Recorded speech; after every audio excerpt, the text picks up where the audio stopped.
This is protesters rally after Yale students arrest.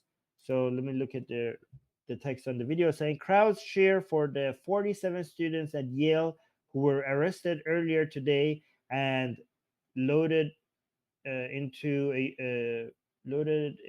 university shuttles to be transported to jail after they refused to end their Gaza encampment. Okay, sorry, I'm having a hard time reading that. It's very small for me on the screen. Anyways, let's watch the video and then we'll go through it one by one.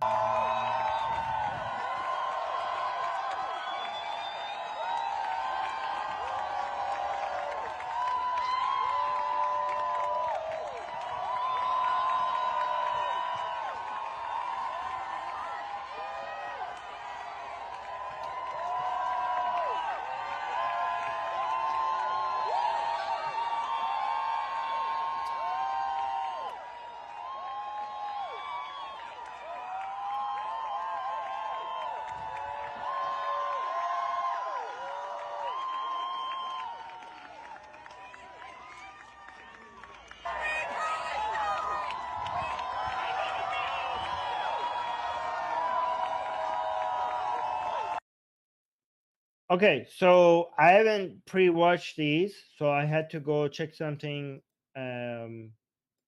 really quickly to make sure that I don't speak any falsehoods. And you can confirm this with me if you want or not. Tell me in the live chat. I just checked. Yale University is a private Ivy League research university. So this is a private university, right? Because when you want to judge these protests, a lot of people on both sides just come up with a judgment on whether the arrest is justified or whether arrest is done in the proper way based on the tribe that they belong to, right? So if you want to judge these protests and judge the arrests, you have to separate these questions, and you also have to understand the context at which this is happening and the action. So there's the you can't just come up with a random judgment for the entire thing all at the same time. These things, I know it's cringe to say, but it's a little bit more complicated and more nuanced than that, right? So there's the judgment on the protest, whether the protest is justified, then whether the protest is claiming the right thing. So that's the two. So doing the protest, whether it's justified, whether the protest is claiming something that is correct or not, that's a second thing. Where the arrest is justified, arresting these protesters is justified. That's a third thing, separate from the first other two. Fourth, whether the arrest was done in a proper way.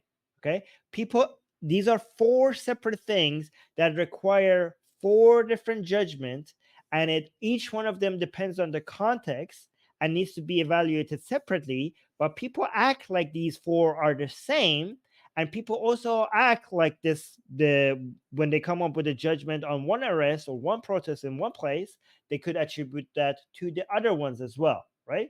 So first of all, these people, they are doing this in a private university. Let me know if I'm wrong. I just checked. Yale is private, right? Did they have permit to do the protest? So when it comes to freedom of speech claims, when you're doing this in a private university, if you say my arrest means that you violated my freedom of speech, then you have no idea what freedom of speech is about, right? Even in the public universities, the arrest could be justified given how the protests were done. Because even in a public university, you need permit to do it's not that you cannot do a protest. If these students would have been justified, so for example, in the public universities, some of them were arrested for many different reasons. So they didn't have no permits. There were a lot of anti-Semitic chants which violated the university's rules. There were violence. There were people coming out from outside the university that were not the student, that were not the staff, people that violated the university's rules. So if, for example, you filed for a permit and the university denied you a permit and then you did a protest anyway, then maybe your protest will be justified because you deserve the permit, right? But A lot of these protests are violating. They didn't even ask for a permit. They just did it anyways. So you having been given a means to do protests and not doing it properly, or not doing it in a way that aligns with the university's rules and regulations, if they then come crack down on you, that doesn't mean your freedom of speech has been violated, because they had provided you with a way to protest, because you have a right to protest. But just because you have the right to protest doesn't mean that you have the right to protest in any way.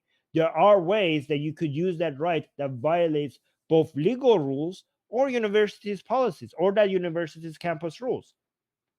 Every university has the right to enforce its rules, and that does not violate your freedom of speech, especially in a university that is private, especially given that we have credible reports that the Islamic Republic of Iran is using universities as a way to spread radicalism in the United States among students.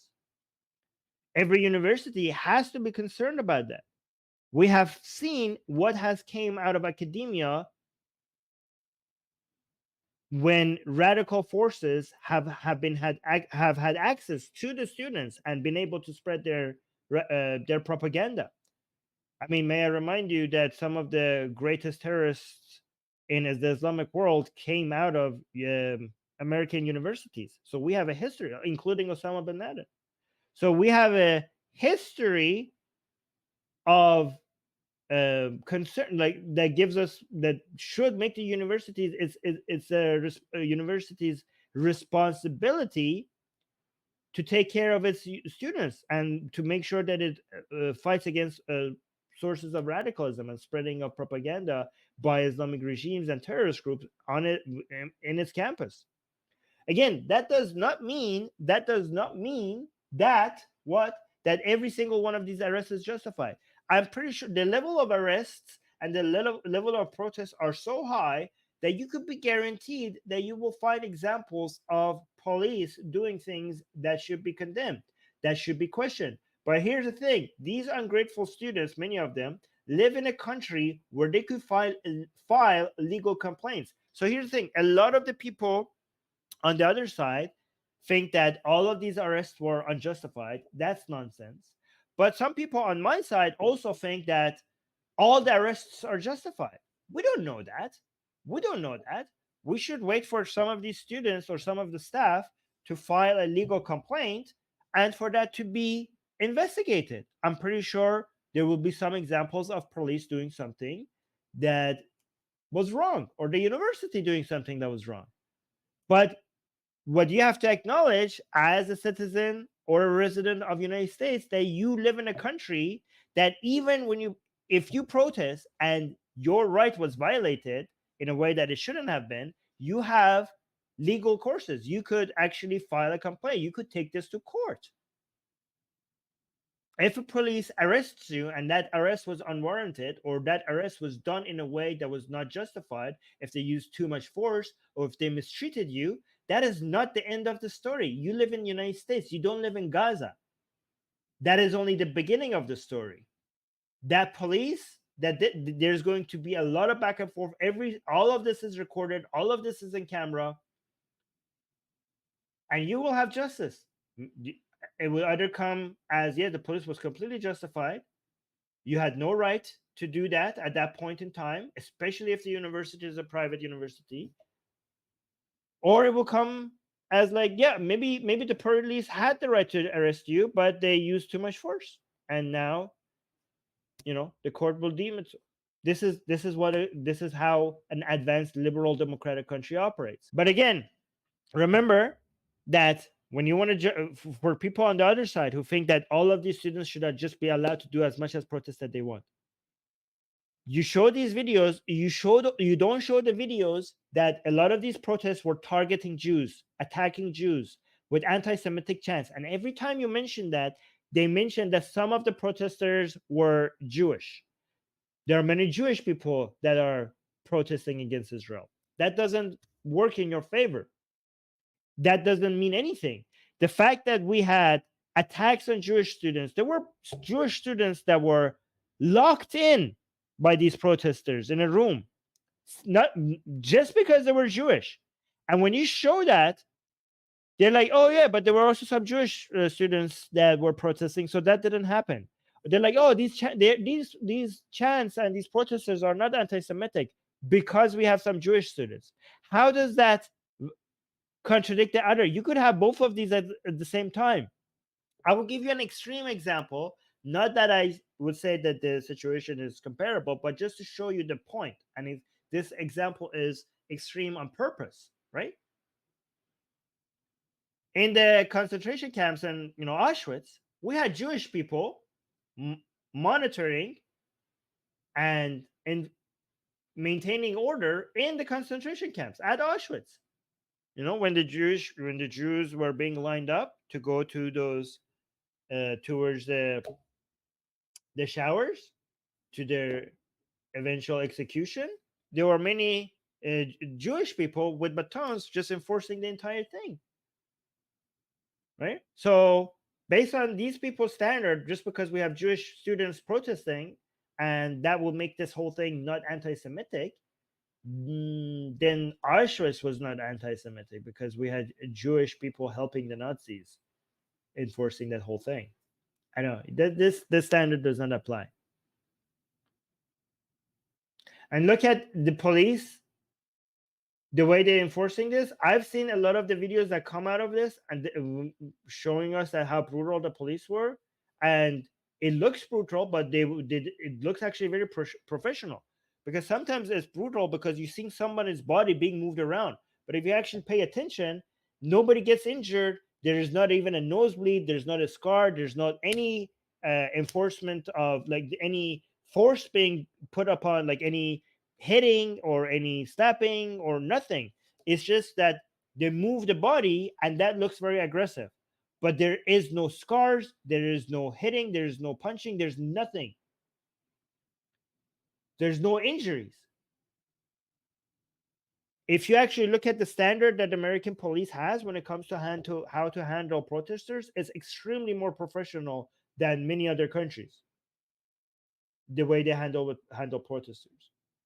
If you look at the violence that is coming out of these campuses, it's done by the protesters. The police is not committing any violence. And again, I'm pretty sure at some point you are going to find, we have a lot of recordings, one place somewhere that did something wrong. And they will jump on that to actually act like this entirety of how this was done was wrong. And again, these protesters are not doing any favors for Palestine. They are what they're doing is that, don't look at what they're doing, is look at me, look at me. This is a look at me moment. This is oh, Palestinian people are dying and suffering. This is a good opportunity for me to act like I'm virtuous, like I'm good. That's what's happening here. This is these people's motivations. They are not doing anything in favor of, like, look at what they're asking for. They're asking for their universities to stop, funding Israel or working with their country, as if the money. They don't understand that Israel is so many different institutions, so many different companies, so many different organizations and people, and they want to not work with them because of the IDF doing something. Like, this is not going to change anything. This is not going to defund the IDF. You're just going to hurt some small business or some academic work in Israel. Some of the best thing that comes, even if you're against Israel's military operations, if you had any level of fairness, you would see that Israel produces so many good things, and one of the greatest contribution of Israel to the world is its academia. So you don't have to be this black and white. You could, even if you're against IDF, which I'm not, but if you are, you could be like, okay, IDF, I don't like IDF, but Israel, this is the good thing about Israel. Israel's academia is top in the world. It's one of the top sources of academic studies and knowledge that has been gifted to the world comes out of Israel. You could celebrate that while being against IDF. But guess what? When you are protesting these universities to stop working with Israel, you're punishing the academic part of Israel, not the IDF part of Israel. You're punishing the academia of Israel. You're punishing the technology of Israel. You're punishing the small business part of Israel. You're not punishing IDF. So you're not helping anything. You're not contributing anything. Even if your intentions were to help Palestinians, which I highly doubt that, you're not doing that. You're making their lives worse. And here's another interesting thing. If Israel suffers economically, Palestinians suffer economically, both in safety wise and their own personal well being, both their economy. Palestinians' economy, their own personal economy of Palestinian individuals is highly correlated to the economic activity of Israel, because both the Gaza and the West Bank, the trade that they do and the money that they make is with Israel. The more economically active Israel is, the better the lives of Palestinians are. So by punishing Israel, so it's not just the Arabs and Muslims of Israel that you're punishing by punishing Israel economically, you're also punishing the Palestinians. You don't understand any of this. You don't understand who suffers because of what you do. You think you're defenders of Palestinian, you're a curse upon Palestinian people. Also, the richer Israel is, the more military capability it will have to reduce collateral damage. And you don't understand that. You don't understand part of the reason why Israel is able to reduce civilian casualties is because of the advancement in the weaponry it has. And if it didn't have that, more Palestinian will die. So you want to make Israel suffer economically? That would mean more Palestinian death. You don't understand any of this. And yet you go, and as part of the students in one of the top universities in the world, you have such high level of influence, and you use that force for bad, for evil, for causing more misery in the world. And after doing all of that, you come out and act like you are righteous, like you're the side of good.